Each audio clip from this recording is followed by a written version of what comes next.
neck of an hourglass into a heaped pile. The last grain slows in the air, then bursts into cosmic light. The light pulses and myriad galaxy clusters resolve in an abyss. One galaxy spirals radiantly in the dark. Having liberated the hourglass and become keeper of time, my next task was to restart history. Not beholden to past events, I was free to craft a new era. It was with humility and restraint that I approached this blank canvas. After careful preparation, I began work.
Words appear. WB Games presents a NetherRealm Studios production.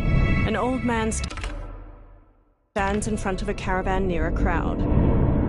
My friends, your patience is about to be rewarded. For I have saved the best for last. I have recently discovered a cure-all of unrivaled potency.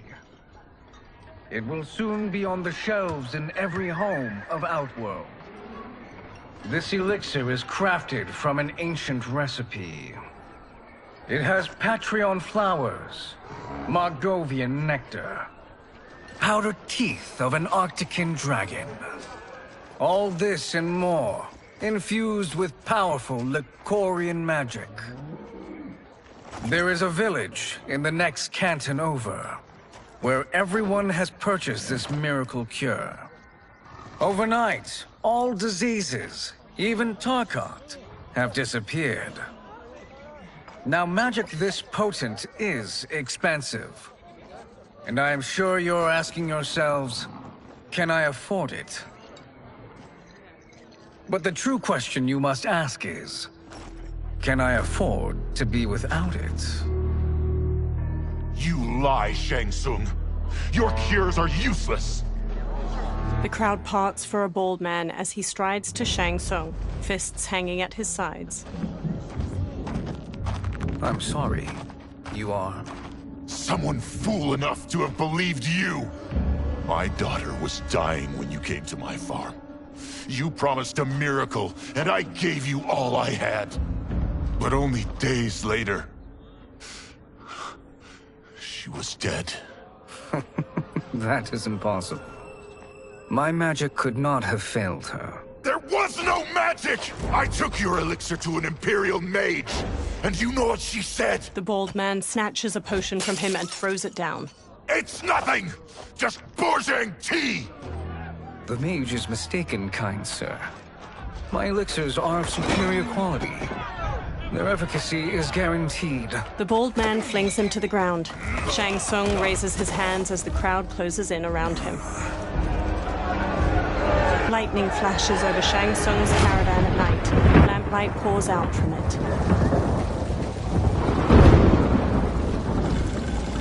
Shang Tsung emerges from a door in his caravan, a small case in one hand. He slowly takes a seat on the small wooden stairway leading from his caravan door. He opens the case, revealing a mirror inside. He squeezes his eyes shut, then reaches for his head. His long grey beard drops to the muddy ground. Shang Tsung regards his reflection, now younger, beardless, and with shorter hair. It is an excellent ruse, your disguise. A woman stands nearby. Backwater folk are far more likely to trust a kindly old man. Here on behalf of a dissatisfied customer. If it's revenge you want, have at it. If it's restitution, there's nothing left. What I want, Shang Tsung, is to elevate you, to make you the great sorcerer that now you can only pretend to be. A generous offer. Why me? You are uniquely resilient. Who else could eke out a living traveling Outworld's hinterlands, selling quack cures and fake magic? A living? It is barely survival. And you were meant for more. To live among kings, not peasants. But since before you were born, you have been conspired against by those who fear how formidable you could become. How do you know this? Who are you? I am your deliverer, Shang Tsung. Join me, and I will put the realms at your feet. Water streams down Shang Tsung's face as he meets the woman's glowing blue eyes. He smiles toothily. A title appears, Mortal Kombat 1. Three men wearing sun hats plow a farm by various cottages. Power line towers hang crookedly near them. An ornate building sits on a mountain peak looming behind. This is a good harvest, Kung Lao. Yes. It is a blessing, Raiden. You would rather we starve? No, of course not. But we've worked these fields since we were kids. In 40 years, we'll still be here. Stooped and feeble like Old Man Wei. An old man glares at them and spits. Kung Lao waves. As long as I've known you, you've dreamed of leaving things young. Why can't you be happy here? Our ancestors fought in great wars. They died with honor and glory. Stories of our great adventures will be passed down for generations. It may not be glorious, but what we do helps the village thrive.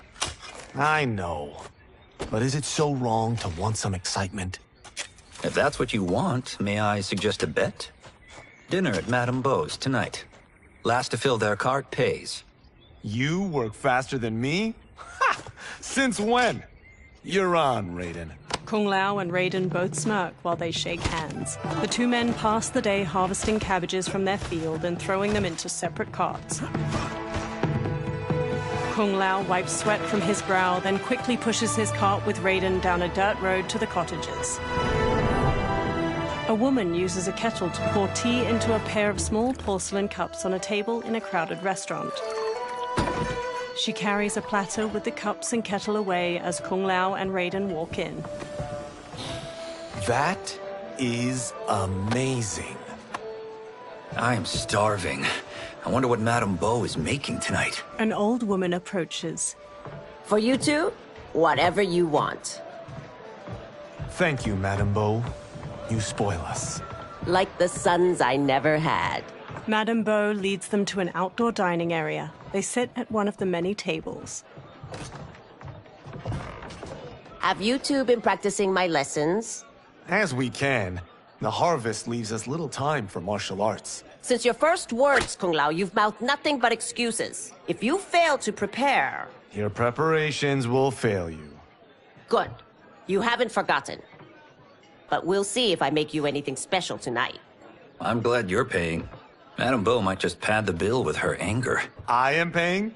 You finished work last. But I delivered my cart first. Delivered? Huh. The bet was filled. That's not what I remember. So that's how it is, eh? What do you say we settle this man to man? They walk off. Wait, you mean fight? Yes. Right here, right now. Madame Beau can watch, critique our form. A hooded man with glowing white eyes watches them pass by. Best 2 out of 3? Fair enough. We must be careful. Madame Beau will kick us out if we break something. Oh, this won't last long enough for that to happen. You will be down in no time. Fight!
Must we go another round?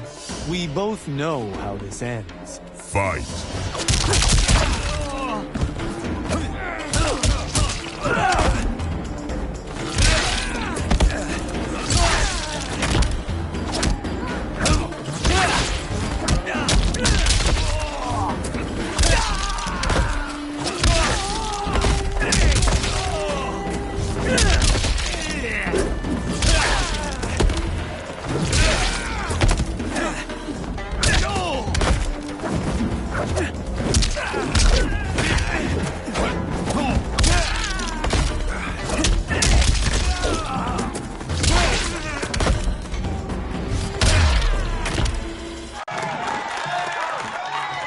Kung Lao bows to the watching crowd while Raiden kneels.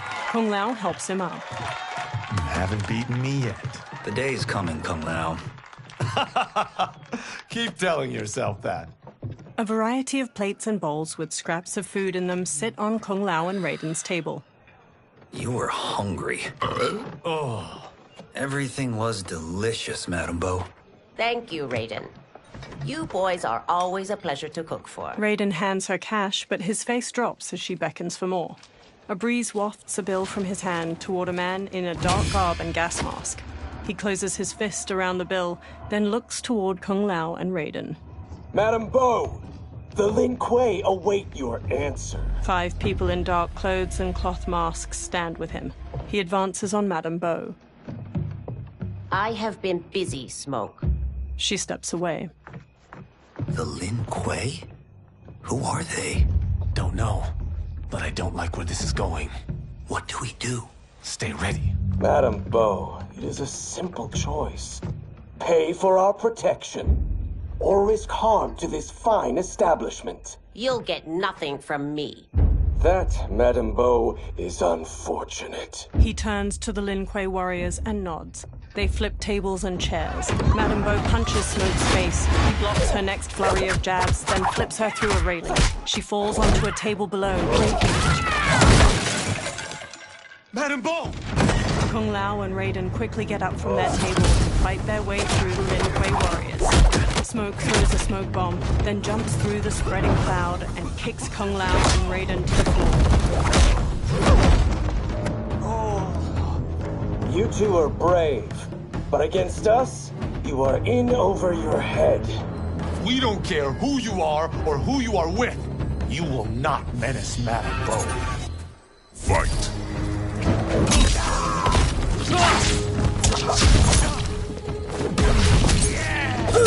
Couldn't see me?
The wrong person to extort, ruffian.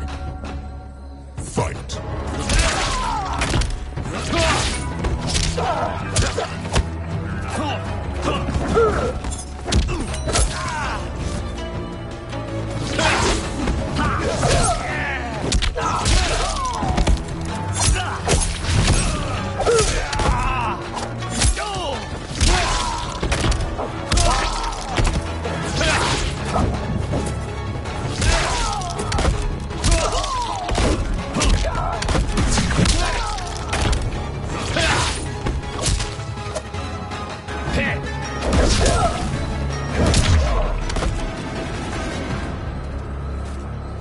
Now who's in over his head? Raiden punches a Lin Kuei, who stumbles back. Kung Lao grabs him, then drops him. This was you? Honestly, I'm surprised too. Come on, let's help Madame Bo. A figure in blue, Sub-Zero, watches from a rooftop. He throws a bolt of ice at their feet. A man in yellow, Scorpion, paces over while spinning a kunai-tipped rope dart. His upper arms are bare, showing a scorpion tattoo. Sub-Zero shoots another ice bolt. It strikes the railing behind them. How does he do that? I have no idea. You interfere with Lin Kuei business. Leave, or face our wrath. Abandon Madame Bo? Not happening. Sub-Zero leaps onto Raiden and tackles him down a stairway. Then the rope dart wraps around Kung Lao's leg. Scorpion pulls at him with it. Get over here! He yanks Kung Lao to the floor and drags him closer. Kung Lao rolls to his feet, then jumps and spin kicks Scorpion's head. Want more? I have plenty. You should have fled when you could. Prepare to regret ever crossing the Lin Kuei. Fight!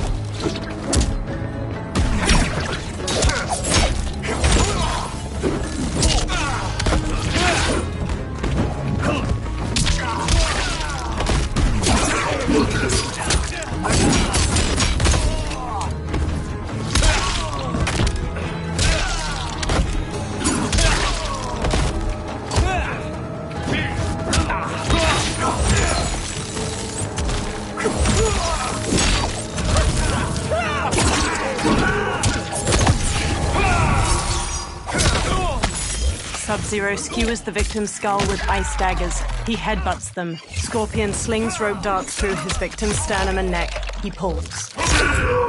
Scorpion slams them. Second-guessing your choice to confront me? Fight!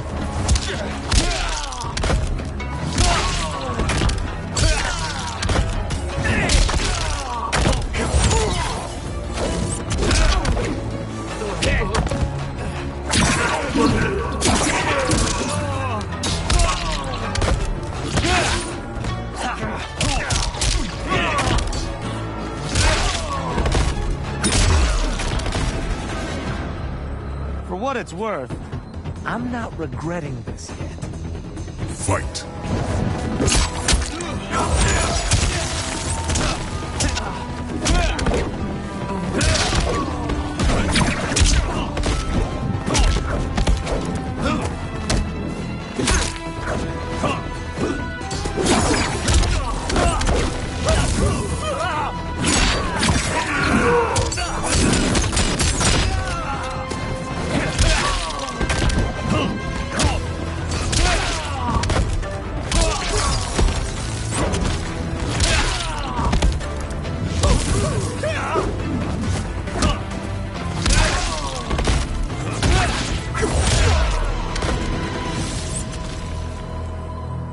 It is you who will regret crossing me.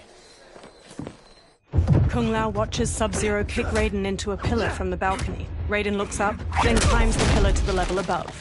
Sub-Zero eyes him, then kicks two legs out from under a table, turning it into a ramp. He uses it to vault through the air and kick Raiden on the upper level. Raiden staggers into a bar counter where a man drinks. Raiden grabs a cleaver from a pig's head sitting on a bar and swings it at Sub-Zero. Sub-Zero weaves around the blade and Raiden slices off the cap of the man's liquor bottle. He pours it into a cup. Sub-Zero blasts ice at Raiden, freezing his hands to the bar. The man plucks a bit of the ice and drops it into his drink. Kung Lao throws his hat at Sub-Zero's head. It bounces off harmlessly. Smirking, Kung Lao shrugs. Incompetent. Kung Lao chucks a circular chakram decoration. It nicks Sub-Zero and plunges into a wall. Oh, that works. I have had enough of you. Then go, before I put you down like the rest of your Lin Kuei. You haven't a prayer against the Lin Kuei's Grand Master. Fight!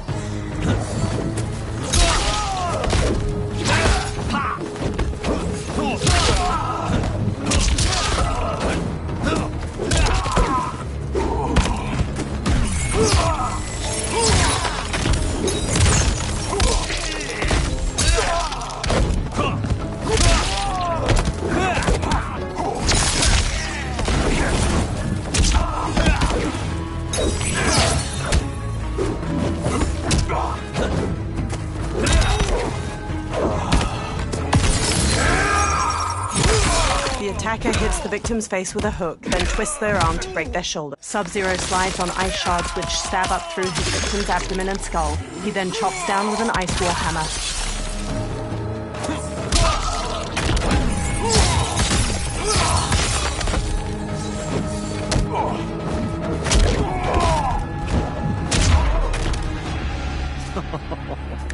Sorry, but I have to ask.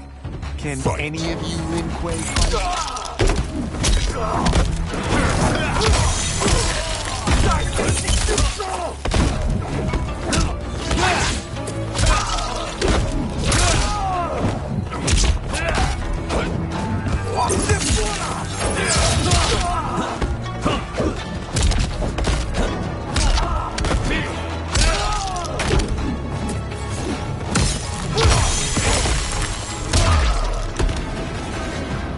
Are you sure you're a grandmaster? Kung Lao picks up his hat, then eyes the chakram decoration stuck in the wall. He strokes the hat's brim. Interesting. Kung Lao! Over here! Raiden checks Madame Beau's pulse as she lies inert, eyes shut. Kung Lao hurries over to them. Madame Beau. She's out cold. Oh no, is she? Dead? Not yet. She gets to her feet, lips a cigarette, then ignites it with a lighter. Madame Beau, how are you? Kung Lao.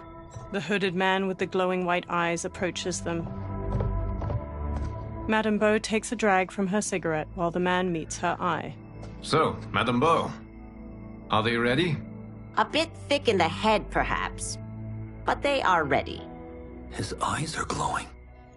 I am Lord Liu Kang, God of Fire and Protector of Earthrealm. God? Earthrealm? Madame Beau has been preparing you for this moment since you were boys. Today, you have proven worthy of joining my champions. This fight was a test Of your ability and character, yes. Liu Kang looks to the upper level. Ihan, Kuai Liang. Smoke, Scorpion, Sub-Zero, and the other numerous Lin Kuei warriors get to their feet. Kung Lao crosses his arms and crinkles his nose as Sub-Zero and Scorpion step to him and Raiden. The others stand along the balcony. Sub-Zero and Scorpion stand on either side of Liu Kang. So these two aren't thugs? The Lin Kuei is a centuries-old clan dedicated to Earthrealm's defense. You keep saying Earthrealm. Don't you mean Earth? You boys have so much to learn. Earth is only a part of Earthrealm. Earthrealm itself is one of many realms. Together, they comprise the whole of the universe. The realms can be fierce, bitter rivals. That's why we need champions to defend ours. The time draws near for the grand martial arts tournament between Earthrealm and the realm of Outworld. Held once each century, it allows each realm to demonstrate its strength. While our realms are at peace, there are Outworlders who would prefer us to be at war. Our victory in the tournament will temper their zeal. I've taught you everything I can. You must finish your training with Lord Liu Kang. More training? These two couldn't defeat us. What? They were pulling their punches. Had we not held back, you would not have survived. Come.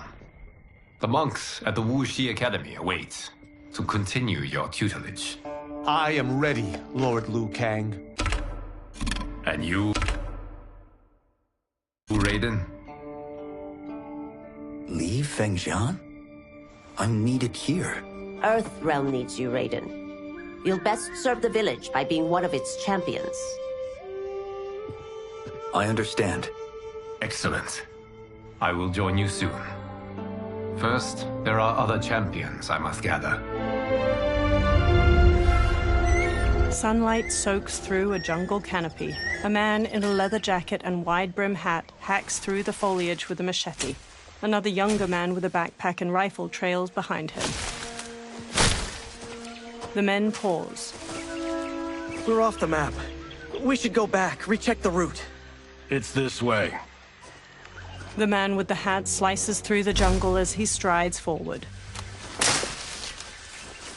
The pair slow to a stop and look out at a massive human skull carved into the front of a stone edifice, a large doorway at its mouth.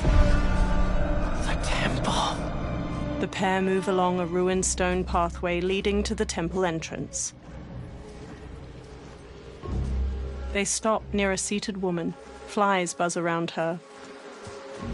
The man with the hat shines a flashlight in the woman's face, revealing her to be a corpse with various darts sticking from her. Rot partially covers her face and her glassy eyes gaze blankly out. A swarm of beetles scurry out of her mouth. God damn it, Alessia. He cringes as the younger man's face draws tight. They examine numerous holes on the temple doorway.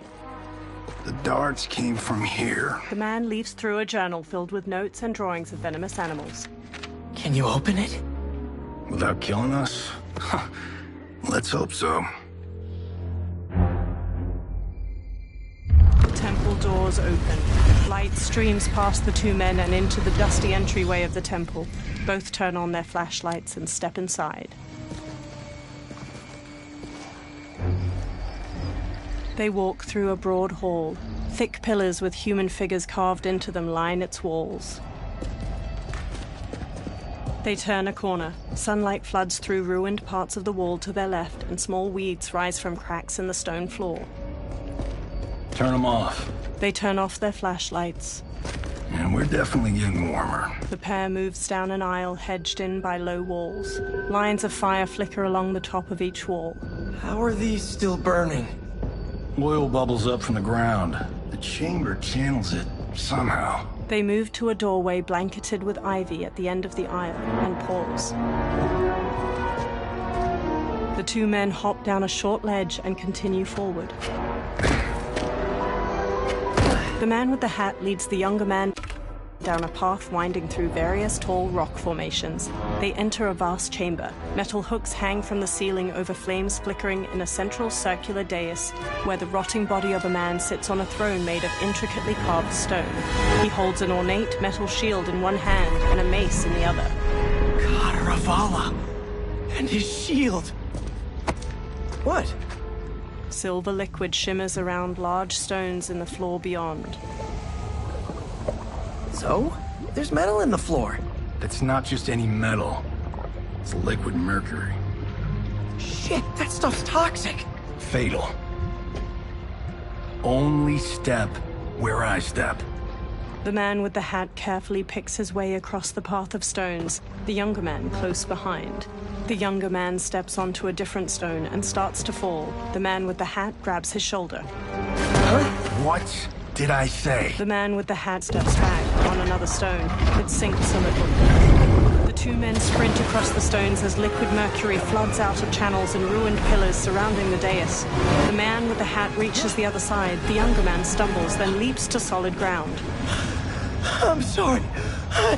Not now. He examines the reflection of a pillar in the liquid mercury surrounding the dais.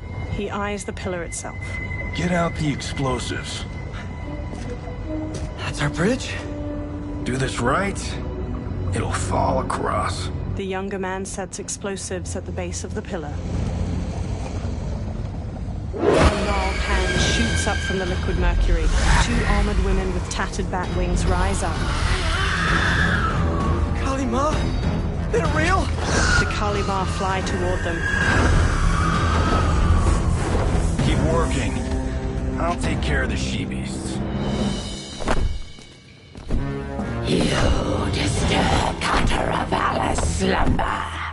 For your sin, you die. Fight.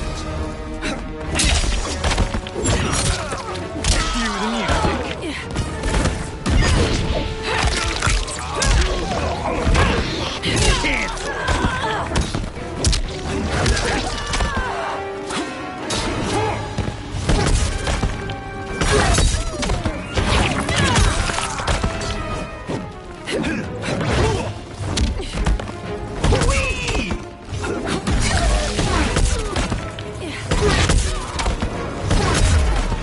I have so had enough of you. Fight.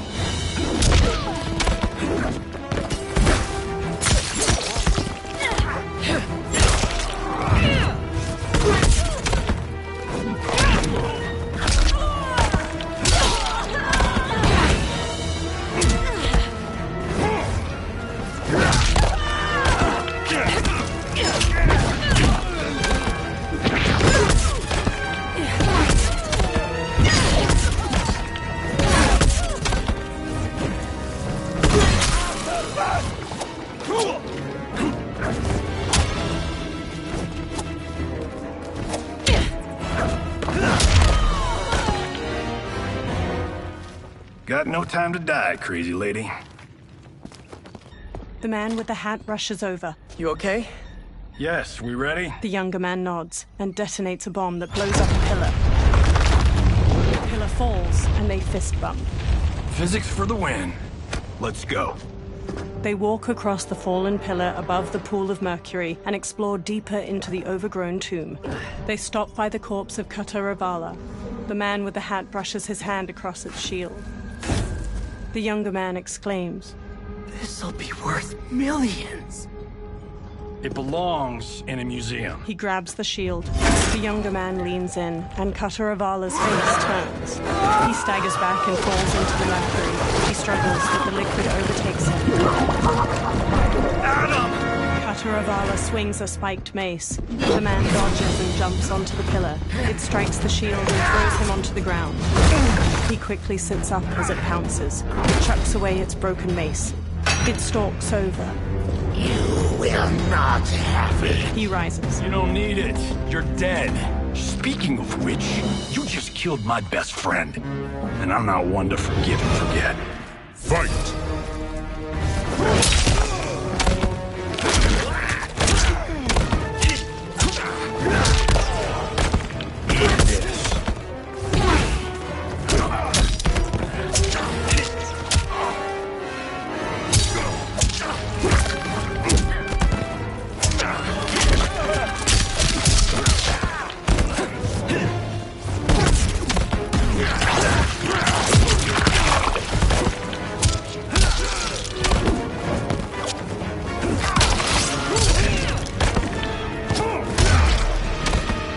This one's for you, Adam.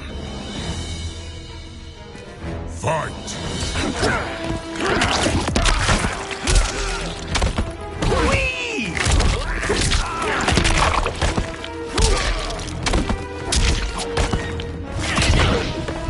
Eat this. Weak sauce.